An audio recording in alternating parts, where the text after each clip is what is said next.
your city. Gonna play our guitars and sing you a country song. We'll all be flying higher than a jetliner. And if you want a little bang in your yin-yang, come along. I want the Secretary of State to give me all documents related to the 11th October meeting between Christopher Steele and a member of the State Department. The first priority has to be get Mueller before the Congress and the American people. You convinced that's going to happen? I am convinced it's going to happen. That is inexorable. The American people have every right to hear what the man who did the investigation has to say. So Rod Rosenstein, you're saying, is a person not of a strong character? Yeah, I don't think he is. Of accomplishment, very bright, but he's not strong enough. Freedom is back in style. Welcome to the revolution. Yeah, we're coming to your city. Gonna play our guitars and sing you a country song. Sean Hannity. The new Sean Hannity Show. More behind-the-scenes information on breaking news and more bold, inspired solutions for America. Stay right here for our final news roundup and information overload in the final hour of the Sean Hannity Show. So now you hear the term constitutional crisis. You know, you hear this word constitutional crisis. A little constitutional crisis. What exactly counts as a constitutional crisis? Are we in a constitutional crisis? Is this a constitutional crisis? I think it's a constitutional confrontation. Constitutional stress test. Constitutional showdown. Constitutional confrontation. Confrontational crisis. Do you agree with Chairman Nadler that the country is currently in a constitutional crisis? Yes. It's a constitutional crisis, okay? Constitutional crisis is no longer a hypothetical. The country is in a constitutional crisis. The official Trump constitutional crisis. Folks, a constitutional crisis. Behind door number 2, you have a constitutional crisis. Ever wonder what a constitutional crisis looks like? The real total end of democracy. Well, open your eyes. If this is a constitutional crisis, how can Democrats not move forward with impeachment hearings? We have the option of impeachment, and we think this is a constitutional crisis. Start impeachment proceedings. Why not pursue impeachment? Why are you resisting? Some people would argue we've been in a constitutional crisis since Donald Trump was elected president. Constitutional crisis, manufactured crisis.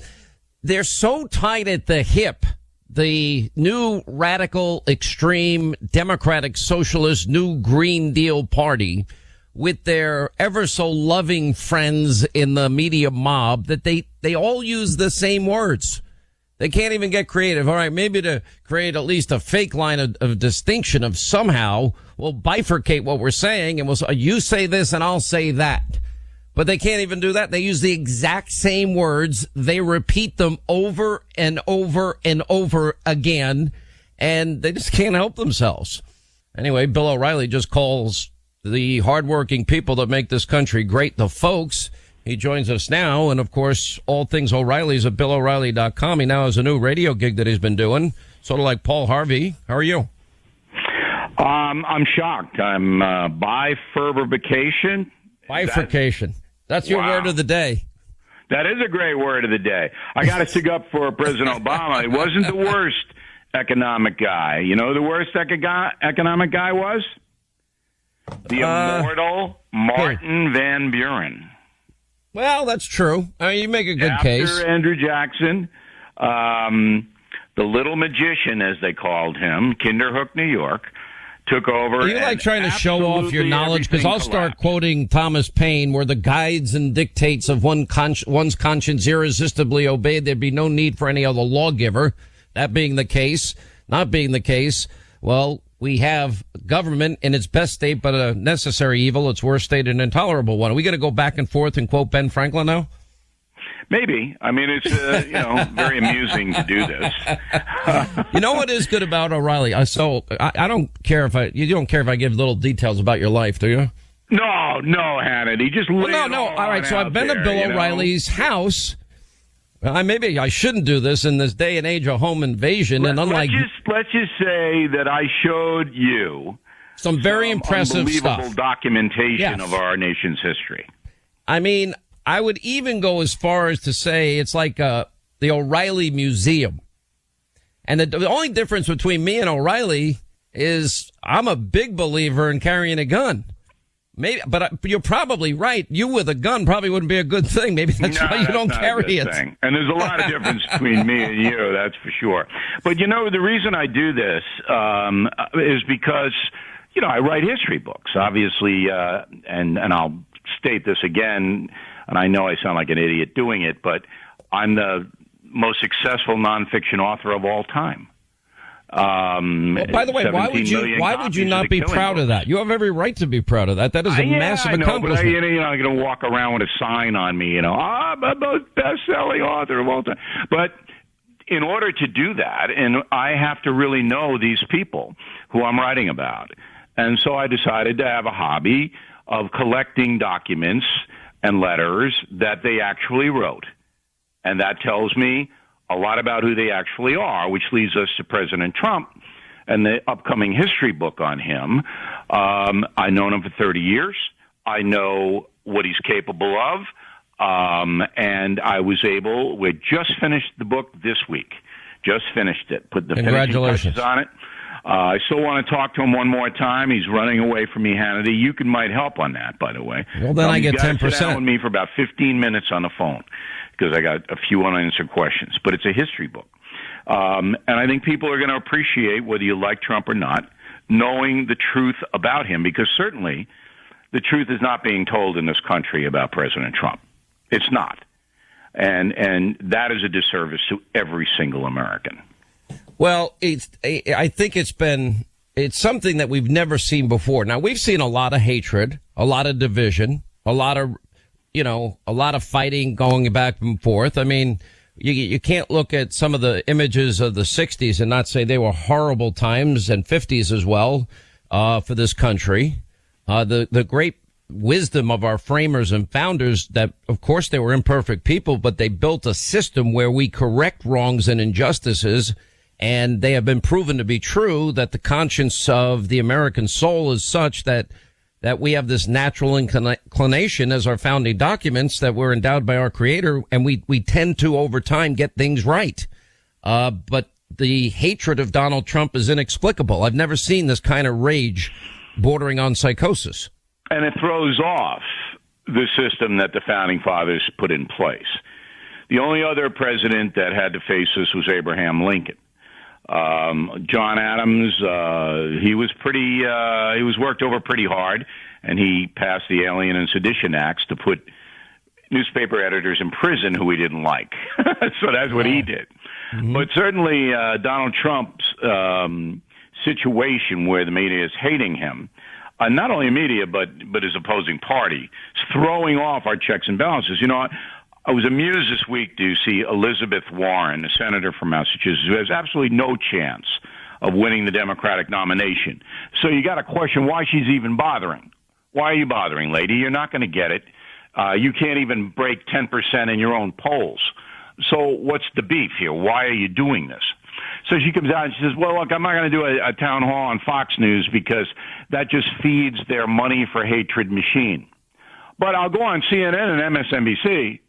And I'm going, do you live in the same country that we all live in? MSNBC and CNN hate Donald Trump. Do you not know that? And apparently she doesn't know it.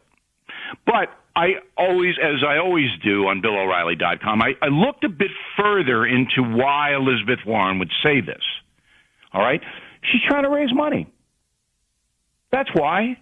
How many times in your career? A statement and immediately sends out to her mailing list, give me money. I just attacked Fox, so give me money. Send me money. How many times in your career have you somebody forwarded you an email using your name to raise money? Because it happens to me all the time, and you never grant permission. They just do it. Adam Schiff did it to me recently. Sure, it happens all the time. On the Internet, it's easy to make it happen. But a sitting senator doing this kind of stuff, enough's enough, I think. I think that everybody should pull back. Look, the Democrats put up a candidate, and the candidate is better. The people think he's better than President Trump. Okay, that's our system. Let's go. But the constant lying and the constant distortions about the country and about Mr. Trump, that doesn't serve anybody. And as you rightly pointed out in the lead to this segment, it's coordinated out of K Street in Washington. The reason that these people say the same things is because they get a fax in the morning telling them what to say, because they're not smart enough to figure out what to say. And that's why you hear the same stuff over and over and over. You know, I want to just say, and I think this is really important, that this division, if it continues, really, I'm now concerned about the country, because you know for 2 years that I put together an ensemble team, and we have been digging really hard, and the 99% of the media went with Russia, collusion. It never happened. We have now 4 separate investigations that prove as much, including the Mueller report, and still you have these people clinging tightly to their lies and their conspiracy theories and their hoax, when a whole other narrative has emerged, which is they did rig the investigation into Hillary. They did use a phony Russian dossier that Clinton bought and paid for. They did premeditate a fraud and committed it against the FISA court with FISA applications 4 times. They did spy on the Trump campaign a multitude of ways, including through Carter Page. So all of which, Bill, makes me wonder, number one, journalism is dead, but that power is beyond hurtful. Yeah, and they talk about a constitutional crisis. Well, there it is. So the Founding Fathers give us special power to watch politicians and others who have sway over our lives, and then we abuse the power. That's a constitutional crisis. Great column by Victor Davis Hanson this week saying what you just said, journalism's dead. And I reluctantly have to agree that, you know, when I hear things reported in the New York Times or Washington Post, now I just don't believe it. I mean, no matter what it is, I don't believe it. And that's not good. All right, got to take a quick break. We'll come back. We'll continue. Bill O'Reilly, our guest, 800-941-SEAN, and the acting secretary of the Department of Homeland Security coming up. All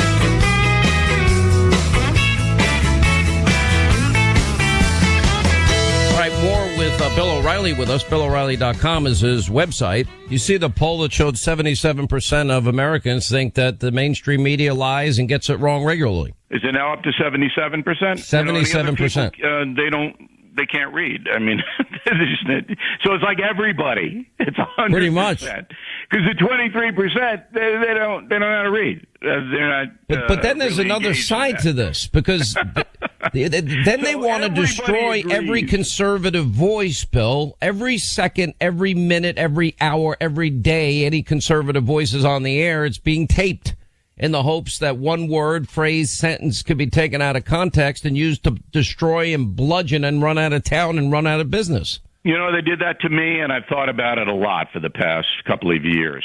And I know that happens, and so do your listeners, that media matters, and these people are taping everything, hoping to find something they can bring to the corporations.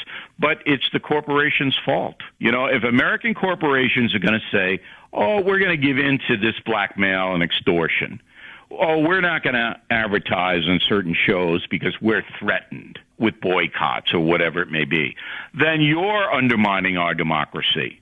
You, the corporate entities, are doing that. And I would like to see a watchdog group rise up and start naming those corporations, as I did in the Merry Christmas controversy about 12 years ago. Are you allowed to say Merry Christmas again? Everybody can say it now because I'll take credit for this, went on the air and said, here are the corporations Christmas and companies that are forbidding their employees to say Merry Christmas. But you know, I put it out there, and guess what happened? It worked. You know, in 5 days, they couldn't say Merry Christmas loud enough. No, listen, I will say this. There's certain moments in everybody's career, if people are in the game as long as we have, that have make changes.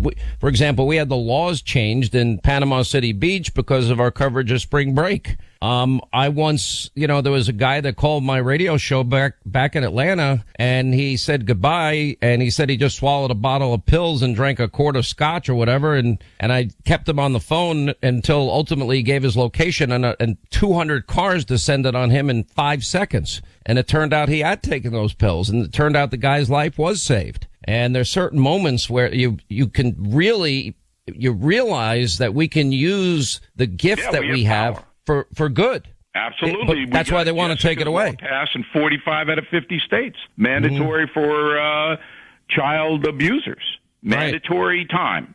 45 out of 50 states when we led that campaign. And we almost got Kate's Law passed. I know. That was a shame. Very close. Mitch McConnell was the villain there. A Republican. Yep. But that's going to come back. Republicans are weak, Bill. Don't think I'm not a Republican. These people are pathetically weak, and they're lucky to have Trump as their backbone, because without Trump, they wouldn't get anything accomplished. They're almost just as bad as the Democrats, if not worse, because they should know better. Well, the interesting thing about you is that once you get onto a story, you pursue the story. So if you hadn't taken your power on radio and television and put together your SWAT team. Well, I got to let you go because we're just out of time, but all things Bill O'Reilly at BillO'Reilly.com, author of 15 instant #1 best-selling books in his Killing series on history. He's got a book on Trump coming out sometime in the fall.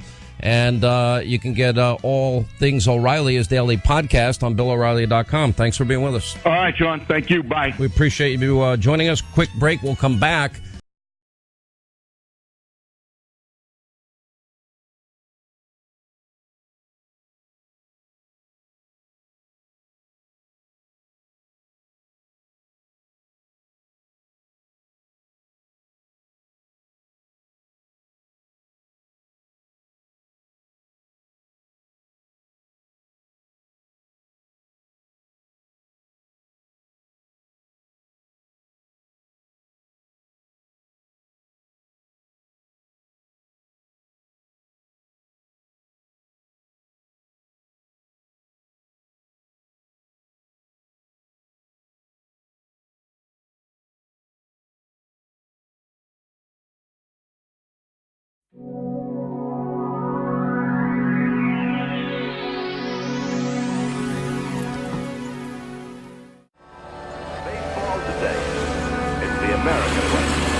RCA Victor Television.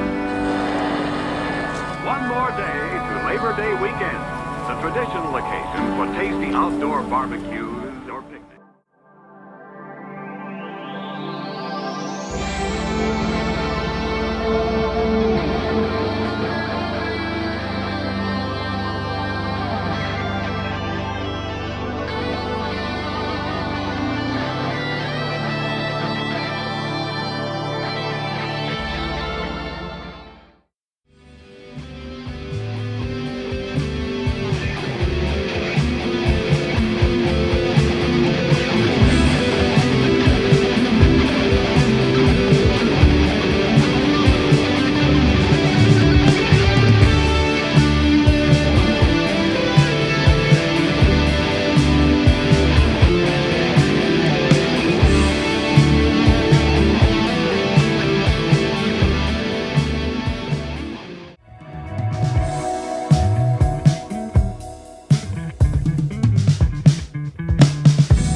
you are between me and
2nd Street.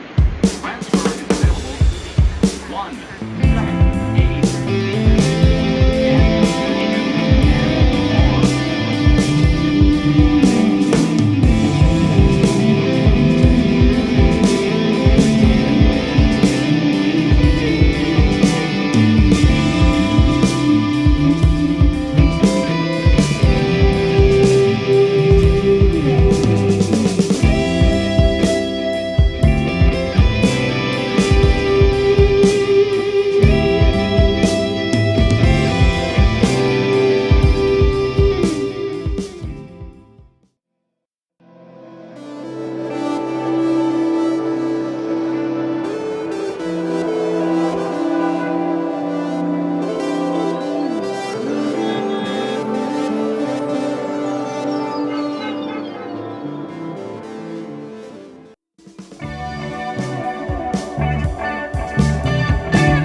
Show.